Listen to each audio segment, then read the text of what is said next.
Okay, so lately I've been having a lot of arguments with my husband, and I want to know if I'm in the wrong. Jerry and I have been married for the past 4 years. Before tying the knot, we dated for 2 years, so altogether we've been together for 6 years. Throughout all of this time, I have never once been unfaithful to him. Not once have I betrayed his trust or given him a reason to doubt my loyalty.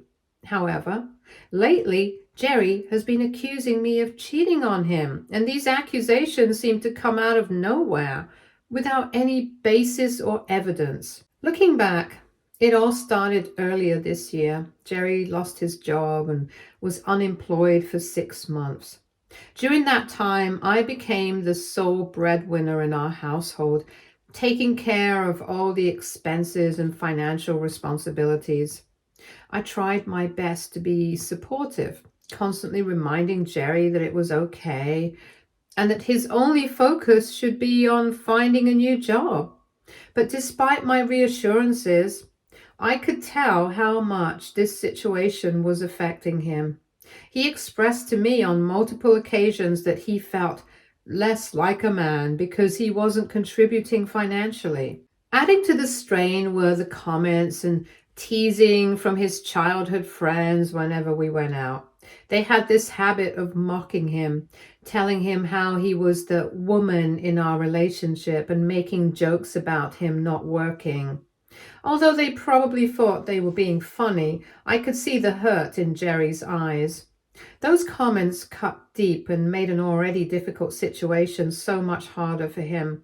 His pride and sense of identity seemed to take a major hit during those months. Things only became more challenging when I got promoted at work during the same time that Jerry was still out of a job. While I was proud of the promotion and the recognition of my hard work, it seemed to make Jerry feel even worse about his situation. He grew increasingly withdrawn and started showing signs of depression. Most days he would shut himself in the house, spending countless hours playing video games. It became a routine, me leaving for work in the morning with him on the couch playing video games, and then coming back in the evening to find him still in the same spot, controller in hand. His behavior started to strain our daily lives. He stopped contributing to the household chores altogether. If I asked him to help out with anything or clean up after himself, reminding him that I'm his partner, not his mother, he would get extremely defensive. His mood would escalate from calm to outright fury in seconds. It was like flipping a switch. He would get uncomfortably close to my face, yelling and screaming at me like a child throwing a tantrum. He would shout about how he's a man and how he shouldn't have to stay at home like a woman and clean the house. Hearing him say things like that broke my heart because this wasn't the Jerry I had fallen in love with. He'd never expressed such toxic ideas before. It was as if he was taking out all his frustration and pain and directing it towards me. As time went on, Jerry's behavior became even more troubling. He started growing very controlling, especially when it came to my time and activities outside the house. If ever I came home late, he would bombard me with countless questions, demanding to know where I had been, who I was with, and why I was late. Once I had an office party with my co-workers. It was a casual get-together and I had stayed a little longer than planned. When I finally came home, a bit tipsy but still in good spirits, I saw Jerry sitting in the living room with all the lights turned off, waiting for me. The moment I walked in, he jumped up, marched over to me, snatched my phone right out of my hands. I was completely taken aback. Without saying a word, he started scrolling through my phone, going through my messages and calls.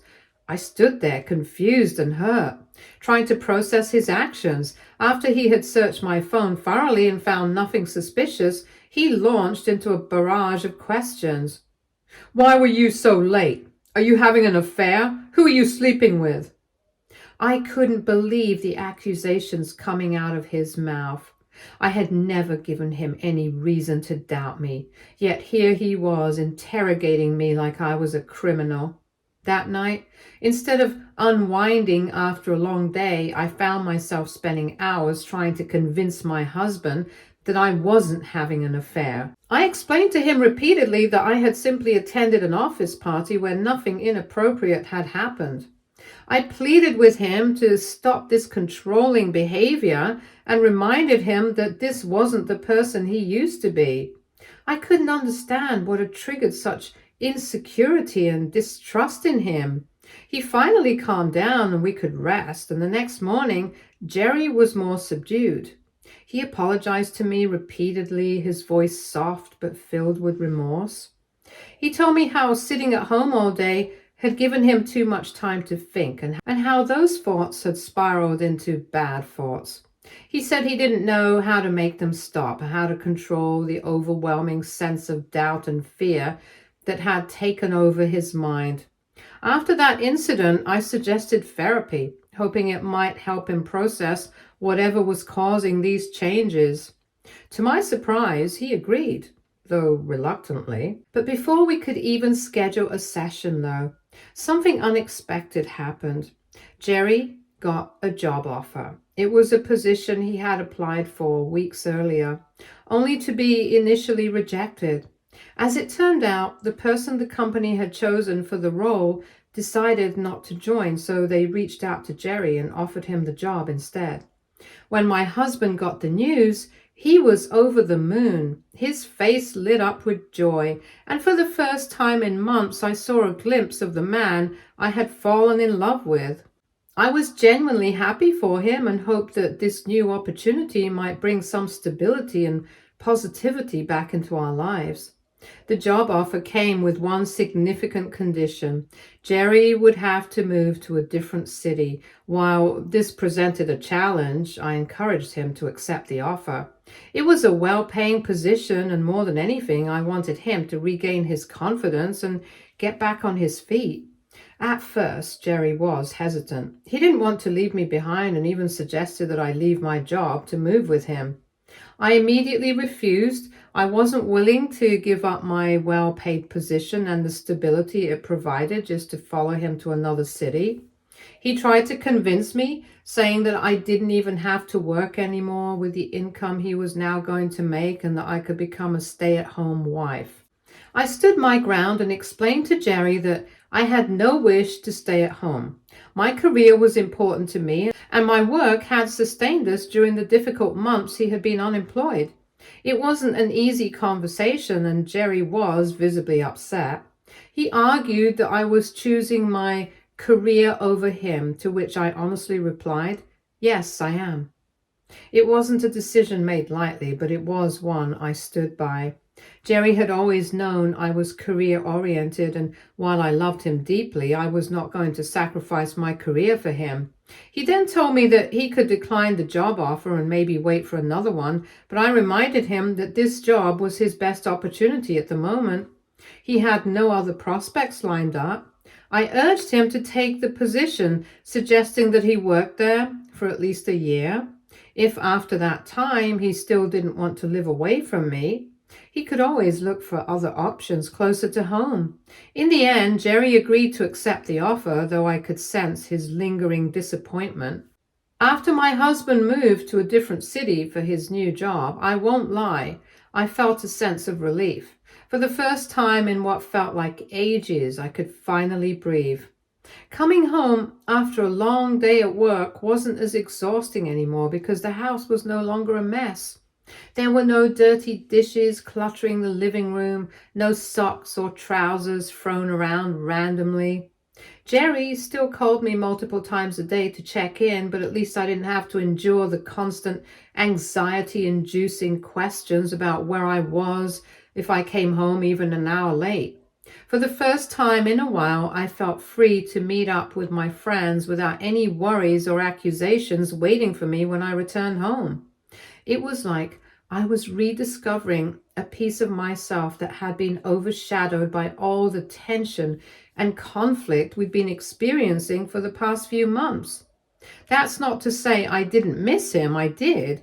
He's my husband, but at the same time, I felt more like me without him constantly hovering or questioning me. It was a strange mix of emotions, but ultimately, I just hoped that the space we now had would be good for both of us. After about a month of settling into his new job, Jerry drove down to visit me. He could have come earlier, but he had been busy adjusting to his new life, settling into his role and making new friends. When he finally arrived, I noticed a visible change in him. He looked lighter, happier, more like his old self. It was such a relief to see him this way. During his visit, Jerry shared stories about his new friends at work. He found a group of colleagues around his age, and they had started hanging out on weekends, just relaxing and unwinding together. He spoke warmly about them, saying how sweet and helpful most of his co-workers were and how much he enjoyed working there. Listening to him talk about his new life with genuine enthusiasm filled me with hope. For the first time in a long time, Jerry seemed content, and that gave me a sense of happiness too. However, the happiness I felt during Jerry's visit was short-lived because soon after he returned to his new city, things took a strange and unsettling turn. One of the first things I noticed was that right after his visit, Jerry somehow seemed to suddenly know where I was at all times when I hadn't even told him. After work, I sometimes visit stores like Home Depot or Target just to mindlessly window shop. I know it might sound odd to some, but wandering around and looking at things without any intention of buying helps me clear my head. It's my little guilty pleasure that helps me decompress from my high-pressure job. Jerry has always been aware of this habit of mine. But after his visit to me, out of the blue, Jerry would call me while I was at these stores asking me what I was doing at Home Depot or Target for so long. It completely caught me off guard because I hadn't told him where I was.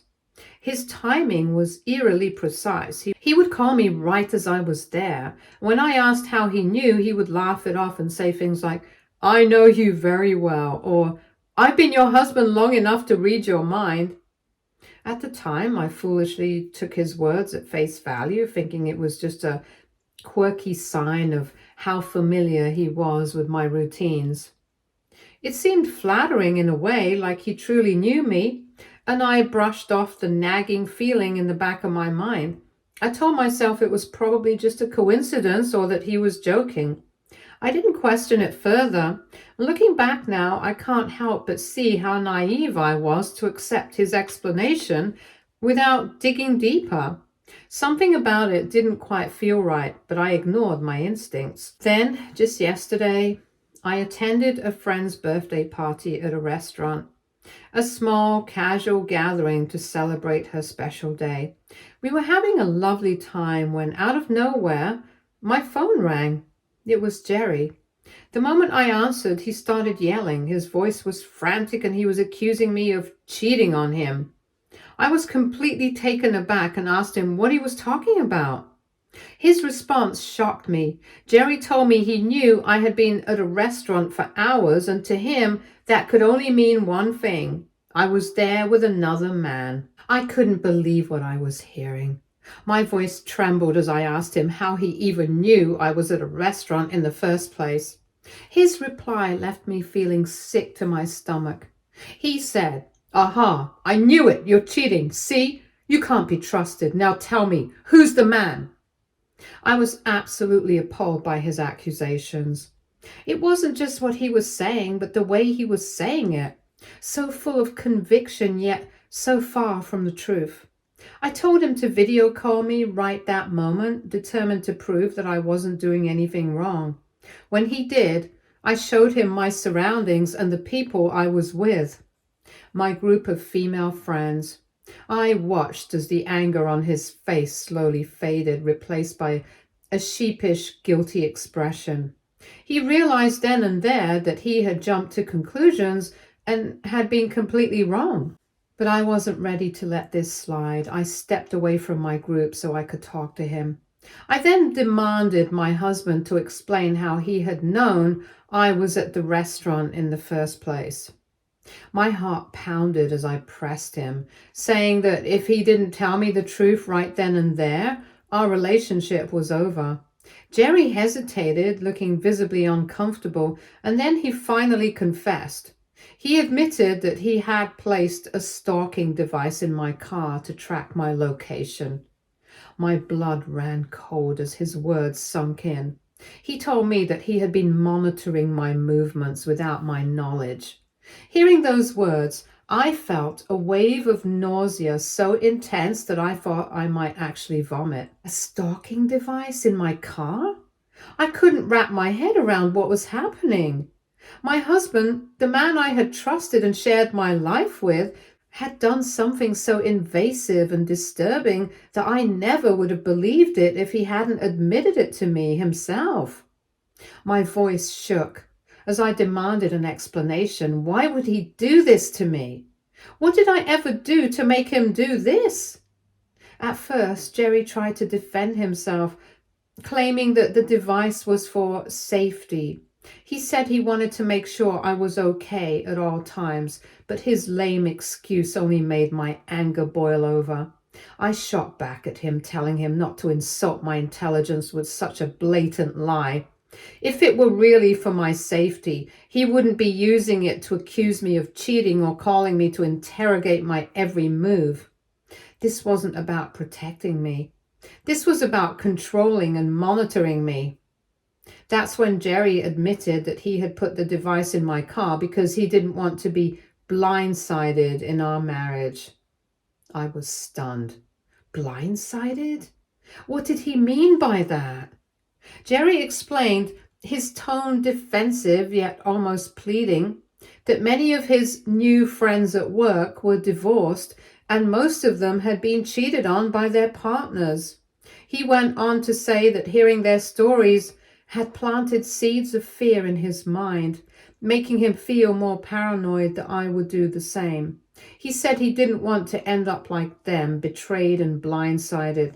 According to Jerry, it was normal to take precautions, and a few of his married friends even did the same thing by tracking their wives just to protect themselves. Hearing his reasoning only deepened my disgust.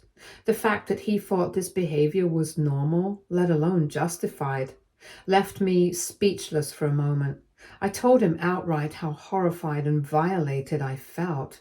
I didn't sugarcoat anything. I told him in no uncertain terms that what he had done was not normal. It was manipulative, invasive, and completely unacceptable. Jerry admitted, somewhat grudgingly, that perhaps he had been wrong to install it without discussing it with me first, but instead of owning up to the betrayal, he insisted I shouldn't make a big deal about it now that I knew. He went on to argue that this was just something any guy in his situation might do, especially if they were living far away from their partner. His justification left me speechless. My hands were shaking as I told him that I felt like I didn't even know who he was anymore. The man on the phone trying to normalize stalking and control didn't feel like the Jerry I had married. I didn't want to cry and embarrass myself in the restaurant, so I told him that I couldn't continue the conversation anymore. My mind was reeling and I needed space. Jerry tried to argue further, but I couldn't bear to hear any more excuses or justifications. I disconnected the call. Later that night, after the party, I returned home, still shaken by everything that had happened. I couldn't stop thinking about the device he had planted in my car. How could he do this to me? Where had he hidden it? The thought of it made my skin crawl. I grabbed a flashlight and began meticulously searching every corner of my car, running my hands over every seam and crevice. Finally, I found it. An air tag tucked into a spot between the seats. My heart sank as I held it in my hand. This wasn't just a breach of trust. It was a calculated act of surveillance. He had gone out of his way to track my movements without my consent. all while pretending everything was fine between us. Ever since that moment, I've been at a loss for what to do. Jerry has been calling and texting nonstop, begging me to call him back so we can talk this out. But every time I think about hearing his voice, I feel a wave of disgust and anger. AITA? Update 1. It's been 3 days since I posted my story here on Reddit, and I can't thank the hundreds of people enough who not only commented but also personally reached out in my DMs to check on me and make sure I'm doing okay. Ever since discovering the air tag in my car, Jerry has been bombarding me with text messages daily. They've ranged from heartfelt apologies to outright accusations and attempts to shift the blame onto me. One moment he's saying how sorry he is and how he wants to fix things between us, but in the very next text he accuses me of being the cause of his insecurity. He's written things like, "If you hadn't made me feel so unsure about us, I wouldn't have had to take this step."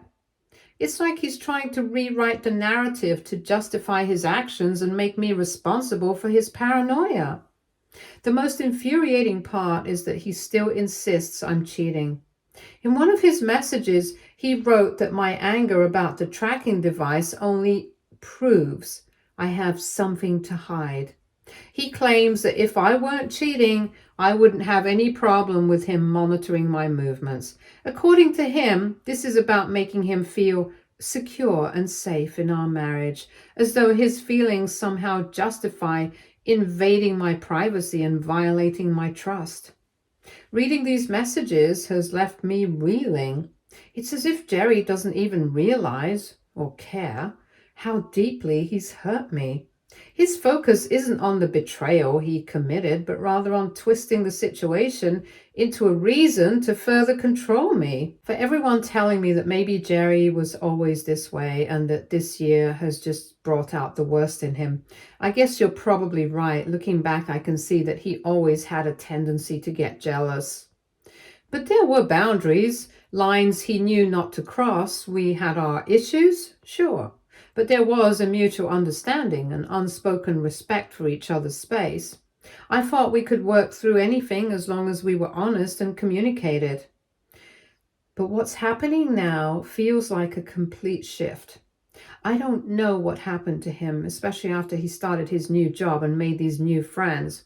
He's always been a bit possessive and insecure, but this level of obsession, control, and paranoia feels a bit too much to handle. I can't help but wonder if this new circle of friends is influencing him somehow, feeding into his fears and insecurities. Whatever is the case, I definitely don't deserve to be treated this way. Update 2. Okay, it's the weekend and Jerry came back home to see me. At first, he did what he always does, trying to gaslight me, attempting to twist the situation to make himself the victim. He fed me his usual justifications, trying to rationalize his actions as if I hadn't already seen through them. But this time, I didn't let him get away with it. I cut him off and told him that I had found the AirTag in my car and that I was going to keep it for divorce proceedings. The moment those words left my mouth, Jerry's face went pale and his eyes widened in shock. He looked like I had just slapped him. I don't think he expected me to take it this far. He probably still thought he could talk his way out of this situation, but this time I wasn't giving him that chance. I told him calmly but firmly that I was done with him. There was nothing he could say to undo the damage he'd done. I couldn't look at him the same way anymore, and I wasn't going to keep pretending like everything was fine. From now on, he could contact my lawyer if he wanted to discuss anything related to this situation. Jerry begged me not to go through with this. He argued that this wasn't grounds for divorce, that it was just a mistake, and I could see the desperation in his eyes. He was scrambling, trying to regain control of the situation. He promised that he could change if I just gave him another chance, but nothing he said could change how I felt anymore. He tried to argue that I had no right to leave him over something so silly. He insisted that we could talk through it, work it out, and figure out how to navigate this small issue in our marriage. His words felt hollow. As usual, he was trying to downplay the magnitude of what he had done, trying to manipulate me into thinking this was something trivial that we could just gloss over. But I knew better now. I told him without hesitation that what he had done was not silly or small. It was a gross, inappropriate violation that had made me feel completely violated as a person. The trust in our relationship was shattered, and no amount of talking was going to fix that. I had been trying to make this work for so long, but this wasn't something I could ignore or forgive so easily. I reminded him that as his wife, I deserved the basic decency of trust. If he couldn't offer me that, then there was no foundation for us to be together anymore. I didn't want to be in a marriage where I was constantly being watched and controlled, accused of things I hadn't done. That was not love. That was something entirely different, something toxic. I told him that this marriage should have ended a long time ago, especially when he first started doubting me while he was unemployed. Back then, I had hoped that once he found stability in the job, things would get better. I thought maybe the insecurity would fade and he'd regain some of his sense of self-worth. But it only got worse. Even after he had a job, his trust issues and need to control continued to grow. I pointed out that throughout all of this, I had never been disloyal to him. I had always been faithful, and yet he treated me like I was someone who could betray him at any moment. I told him that I didn't deserve this kind of treatment. No one does. The constant accusations, the surveillance, the questioning, it was all too much. I had tried to be patient and understanding, but I couldn't do it anymore. I deserved better than this. At that point, Jerry started to cry and fell down on his knees. He begged me not to leave him, pledging for another chance for us to try and work through it together. His desperation was palpable, and it was heartbreaking to see him like that. But despite his tears and pleas, I remained firm in my decision. I knew I couldn't go back. This wasn't something that could be fixed by more apologies or promises. The trust was gone, and there was no coming back from it. I asked him to leave the house. I told him that I couldn't have him here anymore. It was hard to say those words, to ask the person I had once built a life with to leave. But it was what I needed to do to take back control of my life, to start healing. I couldn't keep living in a constant state of anxiety, uncertainty, and fear. Since then, I feel numb. On one hand, I feel a deep sadness about how my relationship has ended so suddenly. The life I once shared with my Jerry, the dreams we built together, it all feels like it's been ripped away in an instant. It's hard to accept that things came to this. I never imagined it would end this way, but on the other hand, there's a part of me that feels like a huge weight has been lifted off my shoulders. Now that it's over, I can finally breathe again. It's a strange feeling, but I think I have done the right thing. Update 3. It's been 5 months since my last update. Jerry and I are finally divorced. After everything that happened, I never imagined this day would come, but here we are. We sold the house, and after everything was settled, we took equal proceeds from the sale. It's surreal almost how this chapter of my life is now officially closed. Right now, I'm staying at a friend's place while I search for a new apartment of my own. For the first time in a long time, I don't have to worry about the constant tension or the emotional manipulation. I can focus on myself, on finding a space that feels like mine and starting fresh. One of the hardest things I had to do after the divorce was block Jerry. It was painful at first knowing that I was cutting him off completely, but it was necessary. Throughout our divorce proceedings, Jerry did everything he could to convince me not to leave him. He would show up unannounced at my doorstep, begging me to stay. At one point, he even told me he was having thoughts of harming himself. and I offered to call the helpline for him. But he insisted that only I could make him feel better. I refused to give in even then. Now that everything's over, I can't keep allowing him to contact me and to keep stirring up the chaos. I don't hate him, but he doesn't get to have a place in my life anymore. I'm finally free. It's not going to be easy, and it's not going to be all smooth sailing.